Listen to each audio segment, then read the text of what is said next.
গোবেল নাই, সবারও জায়গা নাই, সবারও কায়দা নাই, ঠিক কিনা জোরে বলেন। পাম্পে কতক্ষণ ঠিক কিনা? পাম্পে তেল নাই, আমার গোবেল নাই, সবারও জায়গা নাই, সবারও কায়দা নাই।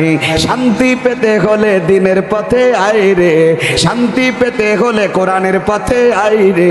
ও দেশের ভাই রে, বল না কোথা যাই রে, একটু শান্তি গেলে একটু শান্তি বলো কোথায় গিয়ে পাই রে, ঠিক কিনা? একেবারে যে শান্তি নাই তাও নাই, কিছু নাই তাও নাই, এই বিষয়টাও ঠিক না।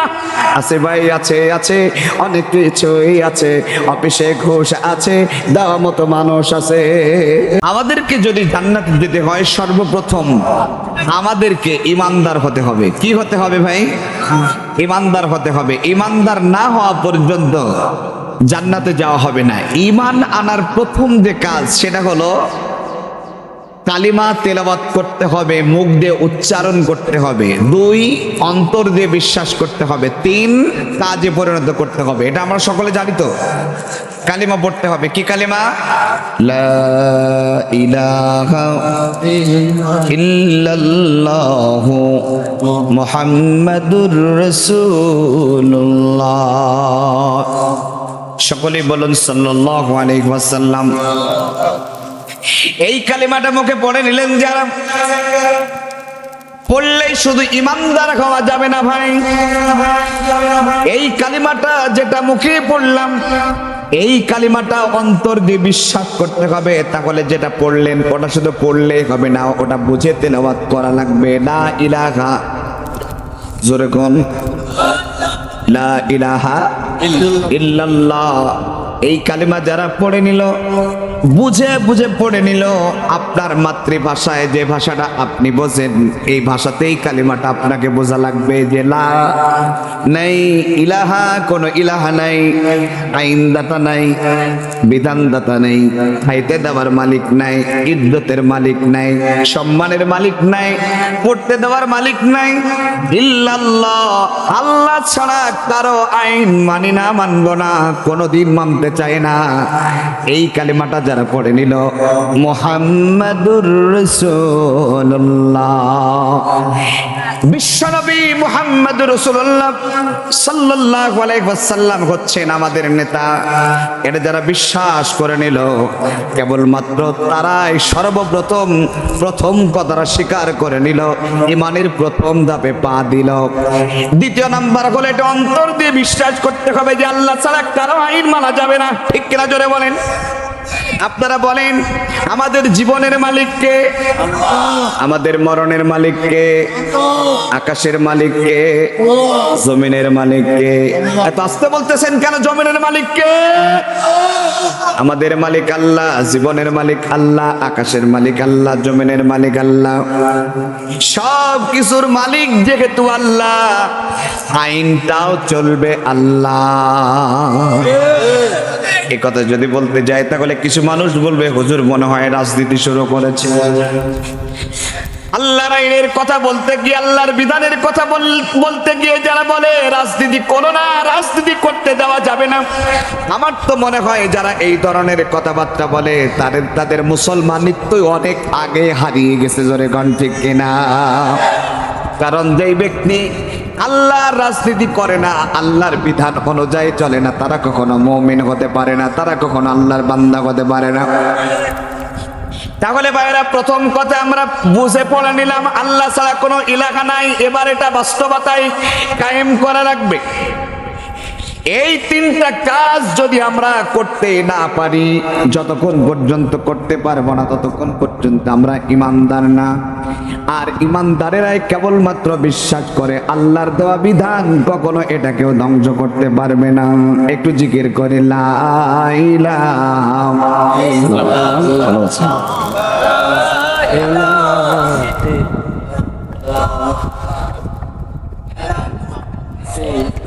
একটু জোরে পড়ি লা ইলাহা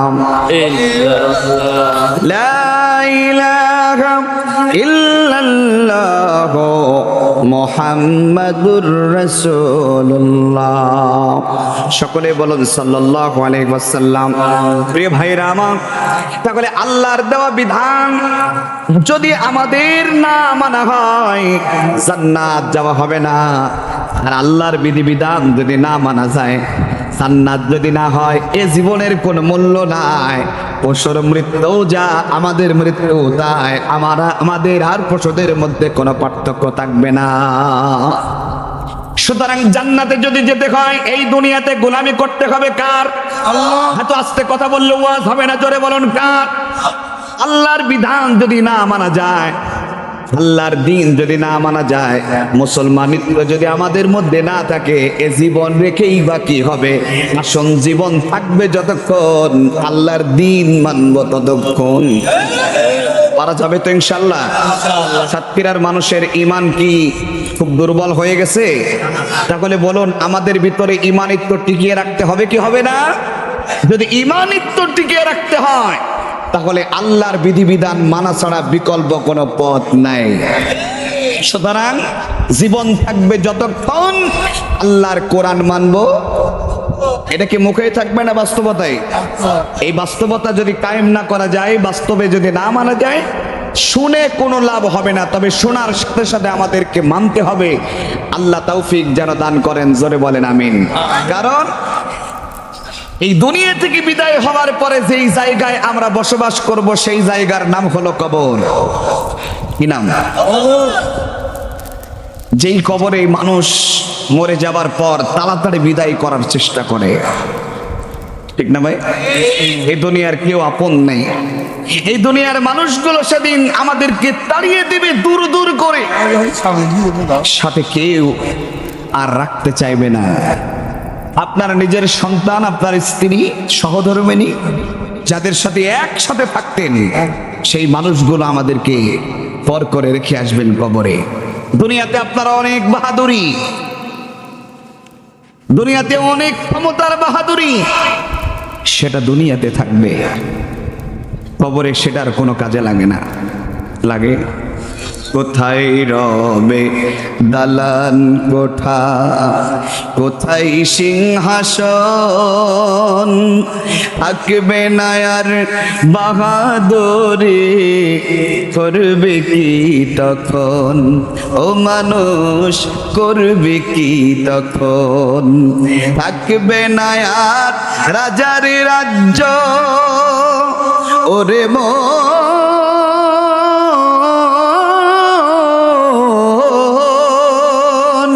থাকবে না আর রাজারি রাজ্য, ওরাবে জীবন।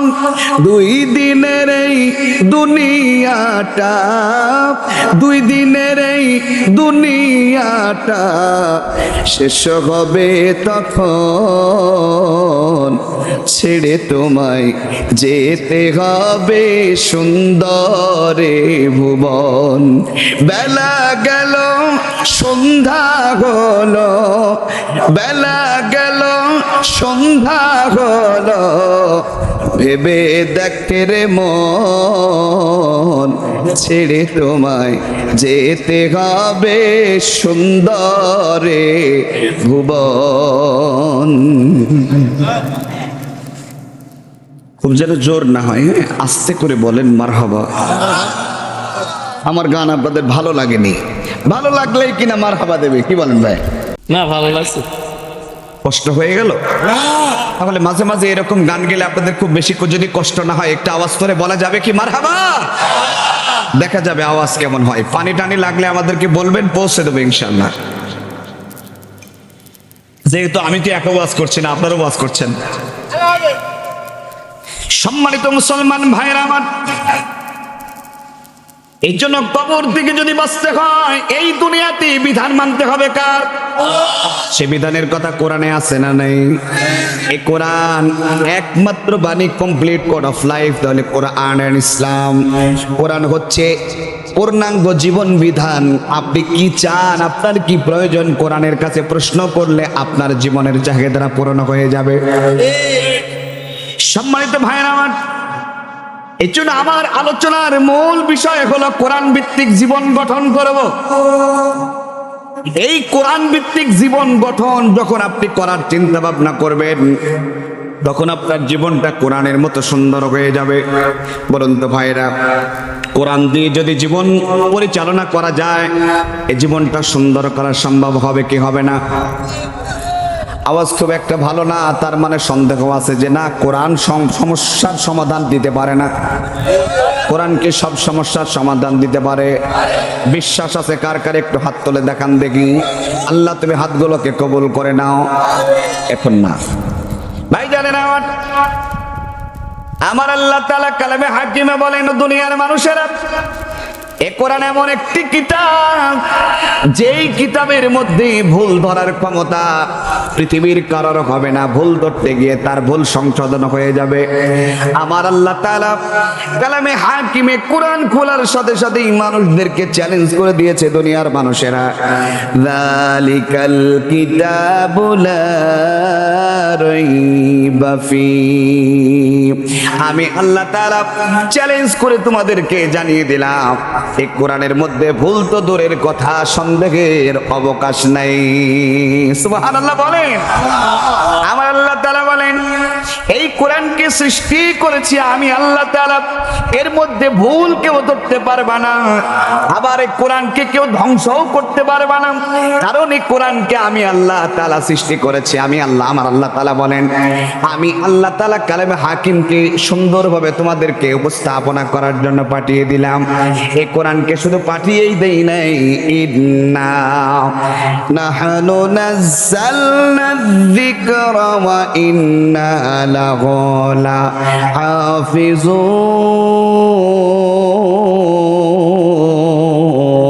লাহাফিজুন।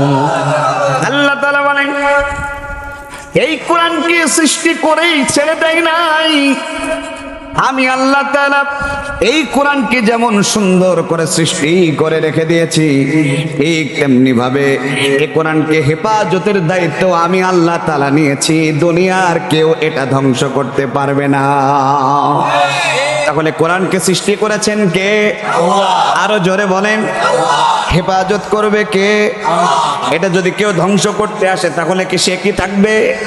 টিকে থাকতে পারবে নাকি সেও ধ্বংস হবে? যুগে যুগে কোরআনের পিছনে যারা ধ্বংসের জন্য লেগেছিল, তারাই ধ্বংস হয়েছে। তার 14 গোষ্ঠী ধ্বংস হয়েছে। বাংলার জমিনে টিকতে পারে না, গোটা পৃথিবীতে টিকতে পারবে না। জোরে বলেন ঠিক কিনা? সুতরাং কোরআনের বিরুদ্ধাচরণ করে কোনো লাভ হবে না। ইমান যদি এনে থাকেন, কোরআনের সাথে থাকেন, শুধু নামের আগে মোহাম্মদ থাকলে আর নামের পরে আহমেদ থাকলে মুসলমান হওয়া যায় না। মুসলমান হতে হলে ভাই মুসলমানিত্ব লাগে, কোরআন ভিত্তিক জীবন লাগে। আমার আল্লাহ তাআলা কিন্তু তারা চেষ্টা করবে। তাদের চেষ্টাটা কেমন লক্ষ্য করুন। আমার আল্লাহ তাআলা কালামে হাকিমে সুন্দরভাবে আরো চমৎকার করে বলতেছেন, শোনোনি ওরে, দোনালিও তফিও নূরাল্লাহি বিআফওয়াহিহিম ওয়াল্লাহু মুতিম্মু নূরিহি ওয়ালাউ কারিহাল কাফিরুন। কাফেররা চায় তাদের মুখের ফুৎকারে নাকি কোরআনের বাতিকে নিভিয়ে দিবে। নাউজুবিল্লাহ না বলার কারণ কি? কোরআনে কি কোরআনের বাতে ফু দিয়ে নিভিয়ে দেবে? ঘুমিয়ে গেছেন মনে হয়। ওই চোখ বোঝে ওয়াজ আমরা করি না, আর চোখ বোঝে ওয়াজ শোনার মতো কোনো ওয়াজ করতেছি না। আপনারা কথা বললেই কিনা আমরা কথা বলতে পারবো। আপনারা বলেন কোরআনকে কেউ শেষ করার ক্ষমতা রাখে? কিন্তু তারা বলতেছে আমরা ফু দিয়েই নিভিয়ে দেব, এটাকে কেউ জ্বালাইতে পারবে না। আমার আল্লাহ তাআলা বলেন, কোরআনের বাতিকে যদি কোন ব্যক্তি নিভাতে চায়, তার বাতি নিভে যাবে, তার দলের বাতি নিভে যাবে, তার চট্ট গোষ্ঠী নিভে যাবে, ইসলামের বাতি নিভবে না। হাত তুলে কথা বলেন ঠিক কিনা? এবার আপনারা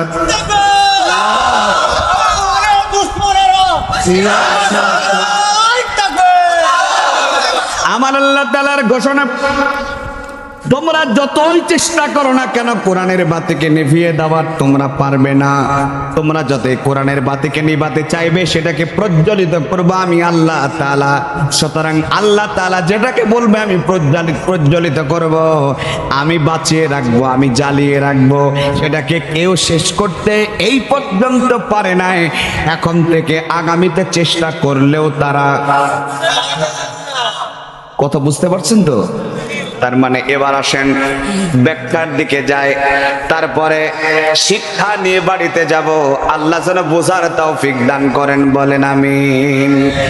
কাফেরেরা চক্রান্ত করে কোরআনের বাতিকে নিভিয়ে দিতে চায়। আমার আল্লাহ তাআলা বলেন কোরআন ভিত্তিক তোমরা যদি জীবন গঠন করতে পারো, এই কোরআন দিয়ে তোমরা যদি জীবন পরিচালনা করতে পারো, সমাজ পরিচালনা করতে পারো, দেশ পরিচালনা করতে পারো, বিচার ফাইসালা যদি করতে পারো, কোরআন দিয়ে চোরের বিচারক হবে, ডাকাতের বিচারক হবে, সন্ত্রাসের বিচারক হবে।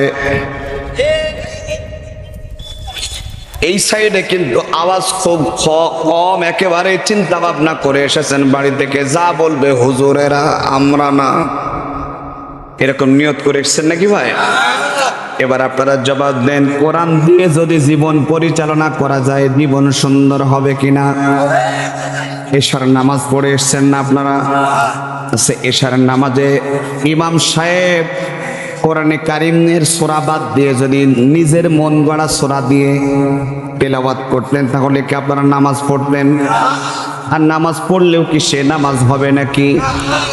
তাহলে কোরআন দিয়েই নামাজ আদায় করলে নামাজটা সুন্দর হয়। কথা বলেন। তাহলে কোরআন ছাড়া নামাজ হবে না। মসজিদে কাতার সোজা করার জন্য সুন্দর একটা দাগ টেনে দেওয়া হয়, হয় কিনা? তার মানে কাতার সোজা করা ওয়াজিব। কথা ঠিক তো? কাতার সোজা করা ওয়াজিব, তার মানে আল্লাহর হুকুম। ওখানে আওয়ামী লীগের লোক দাঁড়িয়ে যায়, বিএনপি দাঁড়িয়ে যায়, জামাতের লোক দাঁড়িয়ে যায়, জাতীয় পার্টির লোক দাঁড়িয়ে যায়, সেটা মসজিদ থেকে বাগির গলে যাদের সাথে সম্পর্ক দুই রকম, মসজিদে যাওয়ার পরে তাদের সম্পর্ক হয়ে যায় একরকম। কোনো দ্বিধাদ্বন্দ্ব নাই, কোনো মারামারি নাই, কোনো ফাটাফাটি নাই, কোনো কেসকোপাটি নাই, আছে নাকি? ইমাম সাহেব যদি রুকুতে গিয়ে একটু বলেছে, এটা বলার বিধান নাই, তার মানে মসজিদের মধ্যে আল্লাহর বিধান আছে বলেই সেখানে কোনো ঝামেলা। কথা বলেন, আছে নাকি? কিন্তু মসজিদ থেকে বেরোনোর সাথে সাথে এমন মুসল্লি ছিল ইমামের বিরুদ্ধে মামলা করে এসেছে থানায়, এরকম মুসল্লি ছিল কি ছিল না? এখন আর নেই, আছে। ইমাম সাহেব হুজুর আপনি কথা বলবেন সাবধানে, এতদিন যা বলেছেন এখন কিন্তু আর ওইভাবে বলা যাবে না। কথা কয় না? আছে নাকি নাই? এই কথা ইতিপূর্বে যারা বলেছিল তারা ধ্বংস হয়েছে। আজও যদি কেউ বলে সে ধ্বংস হবে, আগামীতে যদি কেউ চেষ্টা করে আর 14 গোষ্ঠী সহ ধ্বংস হবে। ইসলাম ধ্বংস হয়নি, হবে না। কথা ঠিক তো? আমি কি কারো নাম নিয়েছি? এখন আপনার যদি জলে ভাই আমাকে কোনো কিছু বলে লাভ নাই। কোরআনের সাথে থাকতে চাই, তার মানে মসজিদের মধ্যে কোনো ঝামেলা আছে নাকি? মসজিদের মধ্যে কোনো ঝামেলা নাই। মসজিদ থেকে বেরোনোর সাথে সাথে যেই জমিনে বসবাস করি, এই জমিন কার? আরো জোরে বলেন, এই জমিন কার? এই জমিনে আইন চলবে কার? চলছে কার? কথা বলতে গেলে তো ঝামেলা। আসমানের দিকে তাকিয়ে দেখেন, তারকা, সূর্য, চন্দ্র এক আকাশে ওঠে, একই সাথে তারা ইবাদত বন্দেগি করে। কোন পত্রিকায় কোনোদিন শুনেছিলেন নাকি যে আজকে হঠাৎ করে আকাশ থেকে একটা তারকা খসে পড়ে সাতক্ষীরা ওই মাঠের মধ্যে পড়ে মাঠের কয়েকজন ব্যক্তি নিহত হয়েছেন? এরকম কখনো শুনেছেন? তার মানে আসমানে কোনো অ্যাক্সিডেন্ট হয়, কারণ ওখানে আইন চলে কার? তাহলে আসমানে আইন চলে বলে কোনো সমস্যা নাই। বৃষ্টির সময় বৃষ্টি হয়, রোদের সময় রোদ হয়, সূর্য ওঠার সময় সূর্য ওঠে, সূর্য ডুবে গেলে আবার সেখানে চন্দ্র ওঠে, চন্দ্রের সাথে তারকাও ওঠে। মেহেরবানি কার? আরো জোরে বলেন, মেহেরবানি কার? আল্লাহর দেওয়া বিধান, যার মধ্যে কোনো সমস্যা নাই, কোনো ঝামেলা নাই, কারণ আসমানে আইন চলে আল্লাহর। এ জমিন কার?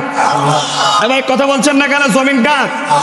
আপনি বলবেন হুজুর এ জমিন কিন্তু আমার বাপের নামে লেখা আছে। আপনার যদি বিশ্বাস না হয়, আমি একটা আমার বাড়ির দলিল আছে, বের করে নিয়ে এসে দেখাবে। এই জমির দলিলে নাম আছে তার বাবার। বাবা যদি মারা যায় নাম থাকবে কার? ছেলের। ছেলে যখন থাকবে না নাম থাকবে তার ছেলের। তার ছেলের যখন নাম থাকবে না নাম থাকবে তার ছেলের। তার ছেলের নাম যখন থাকবে না নাম থাকবে তার ছেলের। এভাবে কিয়ামত। আব্দুল আলিমের সেই গানের কথাটা আমার ত্যাগ করলে মনে পড়ে গেল, বলবো। পরের জায়গা পরের জমিন ঘর বানায় আমি রই, আমি তো সেই ঘরের মালিক নই। বলুন আমি তো সেই ঘরের মালিক নই। এই ঘর খানা যার জমিদারি, আমি পাই না তাগার হুকুম জারি। আমি পাই না জমিদারের দেখা, মারহাবা। আমি পাই না জমিদারের দেখা, মনের দুঃখ কারে কই, আমি তো সে ঘরের মালিক নই। পরের জায়গা পরের জমিন ঘর বানায় আমি রই, আমি তো সেই ঘরের মালিক নই রে, আমি তো সেই ঘরের মালিক নই। দুটি হাত তুলে বলুন না মারহাবা। ঘুমানো যাবে না ভাই, ঘুমানো ওয়াজ আমরা করি না। কষ্ট হচ্ছে আপনাদের? তাহলে জমিনদার আইন চলতে হবে কার? এই জমিনে যদি আল্লাহর আইন চলে, মসজিদের মধ্যে যেভাবে চলছিল ওইভাবে যদি সমাজও চালানো যায়, সমাজ কি সুন্দর হবে না? আমি আসতে বললেও যেন আপনারা আসতে বলেন না, তাহলে সমাজটাও সুন্দর করা সম্ভব, দেশটাও পরিচালনা করা সম্ভব, গোটা পৃথিবীটাও পরিচালনা করা সম্ভব। সম্ভব কি সম্ভব না? কিন্তু কিছু মানুষ এটা চায় না, তারা বলে হুজুর দিয়ে হবে না। জোরে বলেন ঠিক কিনা? ও ভাই জানেন আমার, কোরআন সাক্ষী, ইতিহাস সাক্ষী, আল্লাহর দেওয়া বিধান দিয়ে, আল্লাহর দেওয়া প্রদত্ত জীবন বিধান দিয়ে বিচার ফয়সালা করেছে। তারা শুধু সোরের বিচারই করেনি, তারা বাতাসের পর্যন্ত বিচার করা সম্ভব হয়েছে। আপনাদের কি এই কথা বিশ্বাস হয়? কিন্তু তারা এটা চায় না। তারা মনে করে ক্ষমতা আছে যতদিন, কোরআনকে মানব না ততদিন, নিজের আইন চালাবো ততদিন। আছে নাকি নেই? এখন আপনাদেরকে আমরা সবাই মিলে তখন এক দলের লোক, সেটা হলো কোরআনের দল। কথা বলেন ঠিক কিনা? এখন আপনি যদি নিজেকে বলেন যে না হুজুর আমরা কোরআন টোরান মানি না, তাহলে আপনাকে আমি বলছি না। কিন্তু যদি আপনি কোরআন মানেন তাহলে বলেন আমরা কোরআনের দলে থাকতে কি কোনো রাজি আছি? কথা কয় না, রাজি নেই? ওই যে কিছুক্ষণ আগে বললেন যে কোরআন থাকবে যেখানে, আমরা আছি কোরআন নাই যেখানে। এটা কি আমার কথা না আপনাদের কথা? আমাদের সকলের কথা না? আরে ভাই, এ জীবন দিয়ে কি হবে এ জীবনে যদি কোরআন না থাকে? আপনি যাদের সাথে চলছেন তারা যদি কোরআন না মানে, তাদের সাথে চললেও তো আপনার বিপদ। বিপদওয়ালা মানুষ দেখে তার দিকে কেউ এগিয়ে যেতে চায় না, আমরা তো সেদিকেই যাই। সম্মানিত হাজিরিন, তাহলে আসুন আল্লাহ দেওয়া বিধান দিয়ে বিচার ফাইসালা করলে এই যে বাতাস যেটা আপনাদের গায়ে লাগতেছে এটা কার হুকুম মানে? এর বিচার করাও সম্ভব। কিন্তু কিছু মানুষ এই ভালো জিনিস তারা ভালো চোখে দেখে না, তারা সবসময় চেষ্টা করে এটাকে হতে দেওয়া যাবে না। একজন যুবক ছেলে রাস্তার সাইডে বসা আছে, ছেলেটার সামনে দিয়ে একটা বৃদ্ধা মহিলা, হাতে একটা গামলা ছিল, গামলার ভিতরে কিছু আটা ছিল। এই আটা নিয়ে বাড়ির দিকে যাচ্ছিল, হঠাৎ তার হাত থেকে আটা আর গামলা উড়ে চলে গেল। মেয়েটা, বুড়ি বৃদ্ধা মহিলাটা কান্না করতে করতে যাচ্ছে সেই ছেলেটার সামনে দিয়ে। শুনতেছেন তো? আচ্ছা, হঠাৎ জিজ্ঞেস করলো যে হে বুড়িমা তুমি কাঁদতেছো কেন? কয় বাবা ঘটনা এই। বলে ঘটনাটা কি ছিল? হাতে একটা গামলা ছিল, গামলার ভিতরে কিছু মানে ভাষা ঠিক আছে তো? আচ্ছা, আটা ছিল। হঠাৎ আমার হাত থেকে আটা আর গামলা উড়ে চলে গেল, আমি আর পেলাম না। মনের দুঃখে কাঁদছি যে আমি এখন বাড়িতে গিয়ে আজকে খাবো কি, পরিবারকে খাওয়াবো কি? আমি একজন ভিক্ষুক মহিলা। ছেলেটা সেই বুড়িকে বলল, তোমার মনের দুঃখ আমি বুঝতে পারছি। তুমি যেই দেশে বসবাস করো এটা ইসলামিক কান্ট্রি, তুমি কাঁদবে কেন? তুমি রাজার দরবারে গিয়ে বিচার ফাইসালা করার জন্য যাও। আমি রাজার দরবারে গিয়ে কি করবো? কয় তোমার হাত থেকে আটা আর গামলা নিয়ে গেছে কে? আমি তো দেখি নাই। ওই বাতাসে নিয়ে গেছে, যাও রাজার দরবারে গিয়ে বলবে আমার আটা আর গামলা বাতাসে নিয়ে গেল কেন? আপনি মেহেরবানি করে আর বাতাসকে ডেকে আমার বিচার করে দেন। বুড়ি এই কথা বলতে পারবেন না? কয় না বাবা, আমি পারবো না, আমার সাহসে কোলাচ্ছে না। কয় না, তোমাকে যেতে হবে। মনোযোগ আছে আপনাদের? আচ্ছা, জোর করে পাঠাইলেন। বুড়ি গেলেন রাজার দরবারে। তখনকার বাদশা গিয়ে জিজ্ঞেস করলেন, হুজুর আমি আপনার কাছে এসেছি একটা বিচার ফাইসালা করার জন্য। কি বিচার? কয় আমার হাতে একটা গামলা ছিল, ভিক্ষা করে আসতেছিলাম, কিছু আটা পেয়েছিলাম, হাত থেকে আটা আর গামলা উড়ে চলে গেছে, আপনি বাতাসকে ডেকে বিচার করে দেন। বাদশা এই প্রশ্নটা শুনে কিছু একটা বুঝতে পেরেছেন। বিচার না করে বুড়িকে 5 কেজি আটা দিয়েছে। বুড়ি 5 কেজি আটা পেয়ে খুব খুশি। আপনাদের মন খারাপ? তাহলে সুবহানাল্লাহ বলেন। মনে হচ্ছে বানানোই গল্প বলছি, একটু পর টের পাবেন। ওলামায়ে কেরাম অলরেডি টের পেয়ে গেছেন। তিনি 5 কেজি আটা দিয়ে তাকে পাঠিয়ে দিলেন। বুড়ি মনে মনে চিন্তা করতেছে, আলহামদুলিল্লাহ, যেই ছেলেটার কারণে অজুহাতে ওসিলে 5 কেজি আটা পেয়েছে, ছেলেটাকে একটু ধন্যবাদ দেওয়ার দরকার। ছেলেটা কোথায়? দরবার থেকে নেমেই দেখতেছে ছেলেটা দরবারের সামনে বসা। গিয়ে বলতেছে, বাবা তোমার কথা মতো গিয়েছিলাম বলে 5 কেজি আটা পেয়েছি, তোমাকেও ধন্যবাদ, রাজাকেও ধন্যবাদ, চলে গেলাম। কয় না বুড়ি, আমি তো তোমাকে আটা নেওয়ার জন্য পাঠাই নাই, আমি তোমারে পাঠাইছিলাম বাতাসের বিচার চাওয়ার জন্য। তুমি বিচার না নিয়ে চলে এসেছো আটা নিয়ে, আবার যাও। আবার গেলেন, দিল আরো 5 কেজি। কয় কেজি হলো? ঘুরে এসেছে, আবার পাঠাইছে। এইভাবে আসতে যেতে 30 কেজি আটা হয়েছে। এই আমার এই চাচা শুধু খুশি, বাদ বাকি সব মন খারাপ। মানে 30 কেজি আটা পাওয়াতে চাচা খুশি, আর আপনারা মন খারাপ হওয়ার কারণ কি? জোরে কোন সুবহানাল্লাহ। 30 কেজি আটা পাওয়ার পর বুড়ি আল্লাহর কাছে শেষ দোয়া করতেছে, আল্লাহ তোমার কাছে চাইলে তো সবকিছুই পাওয়া যায়, তোমার কাছে চাই ছেলেটার সাথে যেন আমার আর একবার সাক্ষাৎ হয়, অন্তত আর একবার যদি যেতে পারি। 1 মণ আটা নিয়ে বাড়িতে যাব। মারহাবা বল। মনের দুঃখ বোঝেন কে? আল্লাহর কাছে চাইলে পাওয়া যায় কিনা?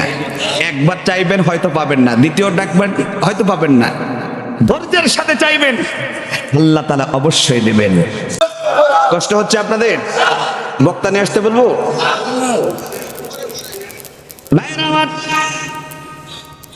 আল্লাহ রাব্বুল আলামিন দোয়া কবুল করলেন। ছেলেটা রাজ দরবারের সামনেই বসা। মারহাবা কোন।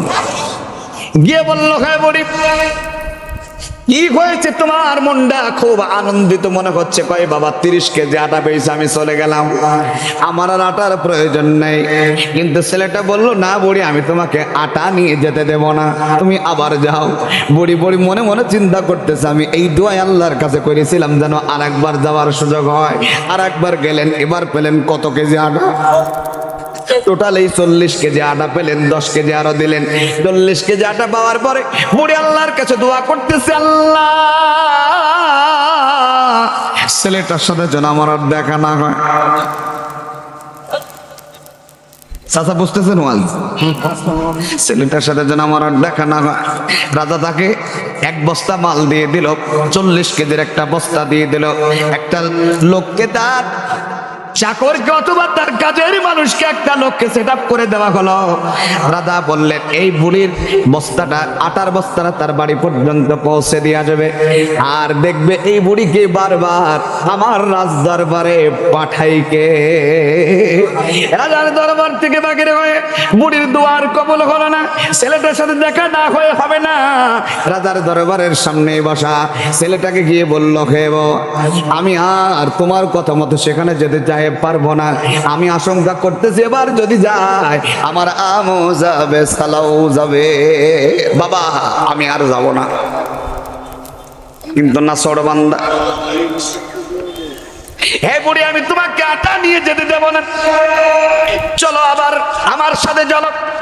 আপনারা আনন্দিত হবেন, যেই ছেলেটা বারবার পাঠিয়ে দিচ্ছেন তিনি তখনকার পয়গম্বর হযরতে সুলাইমান আলাইহিস সালাম। আর যিনি যে রাজা বারবার বাতাসের বিচার না করে 40 কেজি পর্যন্ত আটা দিয়েছিলেন তিনি তখনকার পয়গম্বর এবং বাদশাহ দাউদ আলাইহিস সালাতু ওয়াস সালাম। আর দাউদ নবী সুলাইমান নবীর সম্পর্ক কি? যে বাপ বেটা, পিতা পুত্র। রাজার দরবারে চলে গেলেন, আটা নিয়ে না রেখে।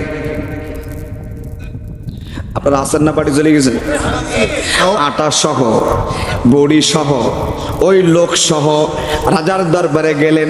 যাওয়ার পর জিজ্ঞেস করলেন, আব্বা হুজুর, মারহাবা খান, আব্বা হুজুর এই বুড়ি আপনার কাছে চাই কি? আছেন নাকি আপনারা? ও আব্বা জানে এই বুড়ি আপনার কাছে চাই কি? আপনারা বলবেন বাতাসের বিচার। এই বুড়ি আপনার কাছে চাই কি? আপনি দিচ্ছেন কি? বাবা বিচার তো হইল না, আপনারা কি চান বিচার হোক? শুনে যাবেন কি যাবেন না? আমি কি এখন বলবো না পরে বলবো? এবছর যদি না হয় আগামী বছর প্রয়োজনে দাওয়াত নিয়ে যাব, তারপর বলবো, নাকি বলেন? তা হবে না, নে তা হবে না।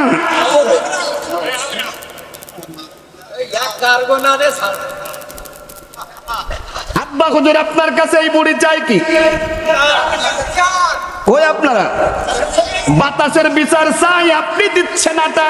আব্বা বিচার তো হলো না, বাবা বিচার তো হলো না।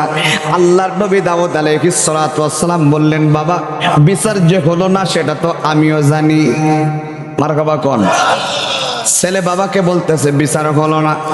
মেম্বার সাহেব যদি চুরি করে আর তার দলের লোকেরা অথবা তার পরিবার থেকে যদি বলে, সন্তান যদি বলে আব্বা চুরি করা যাবে না, তাহলে বলেন ফ্যামিলি যদি এই শিক্ষা দিত মেম্বার সাহেবকে চুরি করতে পারত? আরো আসতে বলেন। দাউদ আলাইহিস সালাতু ওয়াস সালাম আর সুলাইমান আলাইহিস সালাতু ওয়াস সালাম থেকে এখান থেকে যে আমরা শিক্ষাটা পাবো, নেতা যদি চুরি করে আর দলের লোক যদি সমর্থন করে, কিয়ামতের ময়দানে নেতাও যেদিকে কর্মীও সেদিকে, জোরে কোন ঠিক কিনা? এখন কোন পক্ষে থাকবেন ব্যাপারটা আপনাদের, আমার না, নাকি বলেন? চিন্তা ভাবনা আমাদের, জান্নাতে যাব নাকি জাহান্নামে যাব? সুলাইমান আলাইহিস সালাতু ওয়াস সালাম কলিজার টুকরা সন্তান হিসাবে বাবাকে প্রশ্ন করলেন, আব্বা বিচার তো হইল না। দাউদ আলাইহিস সালাতু ওয়াস সালাম বললেন, হে আমার কলিজার টুকরা সন্তান সুলাইমান, তুমি শুনে নাও, বিচার যে হয়নি এটা আমি বুঝতে পেরেছি। এই বুড়ি যখন প্রথম এসে প্রশ্ন করলেন বাতাসের বিচার করে দেন, তখন আমি ধারণা করেছিলাম এই বিচার চাওয়াটা এই বুড়ির কখনো হতে পারে না।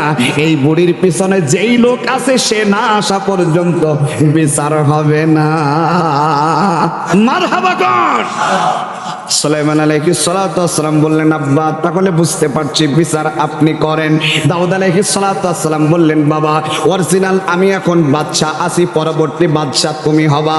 ও আমার কলিজার টুকরা সন্তান সুলাইমান, বিচারটা তুমি করে দাও। তাহলে দাউদ নবী বিচার করলেন না, বিচারটা ঘুরিয়ে দিলেন হযরত সুলাইমান আলাইহিস সালাতু ওয়াস সালামকে। সুলাইমান আলাইহিস সালাতু ওয়াস সালাম বাতাসকে ডাকলো, হে বাতাস খুব দ্রুত আসো, এই বুড়ির আটা আর গামলা আল্লাহ কেন নিলে তা বলো।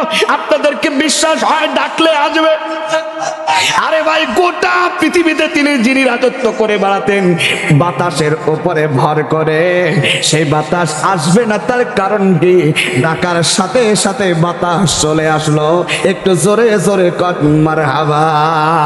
লা ইলাহা ইল্লাল্লাহ। মেহরবানি করে পিছনে বসবেন না, যদি সুযোগ হয় সামনে চলে আসবেন। লা ইলাহা ইল্লাল্লাহ। আরো জোরে, লা ইলাহা ইল্লাল্লাহ, লা ইলাহা ইল্লাল্লাহ, লা ইলাহা ইল্লাল্লাহ, লা ইলাহা ইল্লাল্লাহ, লা ইলাহা ইল্লাল্লাহ মুহাম্মাদুর রাসূলুল্লাহ।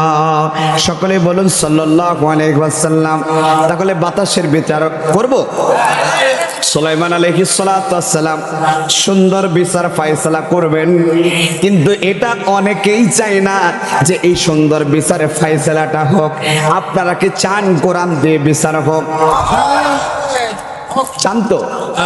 তাহলে আমরা যেই দেশে বসবাস করি সেই দেশের সরকার পুরুষ মানুষ।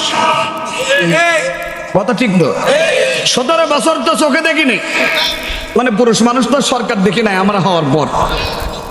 দেখছি ভাই, আপনারা হয়তো দেখতে পারেন, মুরব্বী মানুষ আপনারা, কিন্তু আমরা তো দেখি নাই। অন্তত আল্লাহর কাছে শুকরিয়া আদায়, একটা পুরুষ মানুষ পেয়েছি। আবার আমরা জানি পুরুষ মানুষ তিনি হচ্ছেন মুসলিম সরকার। আমরা চাই এই সোনার দেশটা যেন সোনার মদিনার মতো সুন্দর পরিচালনা করার তৌফিক আল্লাহ তিনাকে দান করুন। জোরে বলেন আমিন। আরে ভাই, দোয়া করতে তো আর আমাদের সমস্যা নেই, তিনি তো আমাদের দেশের সন্তান, আমাদের সম্পদ। আল্লাহর কাছে দোয়া করেন আল্লাহ যেন তৌফিক দেন। আর যদি আল্লাহ তৌফিক না দেন, যারা সম্ভব আল্লাহ যেন তাদের দিয়েও হলেও আমার বাংলাদেশটা যেন সুন্দর পরিবেশ দান করেন। জোরে বলেন আমিন। কারণ আমরা সরকারে কে গেছেন এটা আমাদের দেখার দরকার নাই, আমরা একটু শান্তি চাই। জোরে বলেন ঠিক না? আসলে শান্তি কোথায় গেলে হবে? পাম্পে তেল নাই, আমাগো বেল নাই, সবারও জায়গা নাই, সবারও কায়দা নাই। ঠিক কিনা? জোরে বলেন। পাম্পে, কতক্ষণ ঠিক কিনা? পাম্পে তেল নাই, আমাগো বেল নাই, সবারও জায়গা নাই, সবারও কায়দা নাই। শান্তি পেতে হলে দিনের পথে আয় রে, শান্তি পেতে হলে কোরআনের পথে আই রে। ও দেশের ভাই রে, বল না কোথা যাই রে, একটু শান্তি গেলে একটু শান্তি বলো কোথায় গিয়ে পাই রে। ঠিক কিনা? একেবারে যে শান্তি নাই তাও নাই, কিছু নাই তাও নাই, এই বিষয়টাও ঠিক না। আছে ভাই, আছে আছে, অনেক কিছুই আছে। অফিসে ঘুষ আছে, দেওয়া মতো মানুষ আছে। ভাই জানেন, আমার বাংলাদেশটা সোনার বাংলাদেশ হিসেবে আল্লাহ তাআলা যেন কবুল করেন। জোরে বলেন আমিন। আরো জোরে বলেন আমিন। ভাই জানেন, আমার অনেকেই চাই না কোরআন দিয়ে দেশ পরিচালনা হোক, যেমন আবু জেহেল চায় না। আমি এই আলোচনাটা একটু পরে আপনাদের মাঝে করতেছি। ভাই আমার সময় এখনো আধা ঘন্টা আছে, এর মধ্যে আমি বাতাসের বিচার করে দিয়ে যাব ইনশাআল্লাহ।